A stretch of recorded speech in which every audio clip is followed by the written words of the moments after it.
আপনারা দেখেন করোনার সময় যখন মানুষ কেউ কারোর পাশে যায় নাই, সেই সময়টাতে আমরা কি করেছি, আমরা গ্যাস সিলিন্ডার, অক্সিজেন সিলিন্ডার নিয়ে আমরা মানুষের দ্বারে দ্বারে গিয়েছি, মানুষের কাছে এটা দিয়েছি, মানুষ এটার সেবা গ্রহণ করেছে।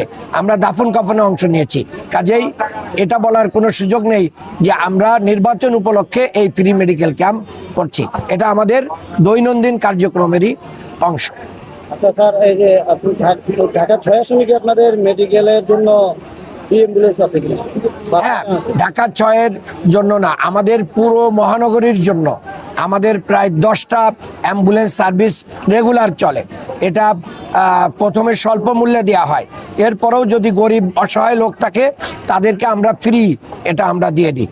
যদি এলাকার পঞ্চায়েতের লোকেরা, ইমাম, মুয়াজ্জিন বা গণ্যমান্য ব্যক্তি বলে যে অমুক ব্যক্তির অ্যাম্বুলেন্সের টাকা দেওয়ার যে মিনিমাম ফি দেওয়ার পয়সা নেই, আমরা তাদেরকে ফ্রি দিয়ে দিই। এমনকি আমরা লাশ গ্রামের বাড়িতে নিয়ে যাওয়ার জন্যও অনেক গরিব লোককে আমরা ফ্রি অ্যাম্বুলেন্স দিয়ে দিই। আমাদের প্রতিটা ওয়ার্ডে ওয়ার্ডে হবে, 6 আসনের 11টা ওয়ার্ড আছে, প্রতিটা ওয়ার্ডে ওয়ার্ডেই এই মেডিকেল ক্যাম্প চালু থাকবে। এটা আমরা আগেও চালু ছিল, এখনও চালু আছে। আমরা নির্বাচিত হই বা না হই, তারপরেও চালু থাকবে ইনশাআল্লাহ।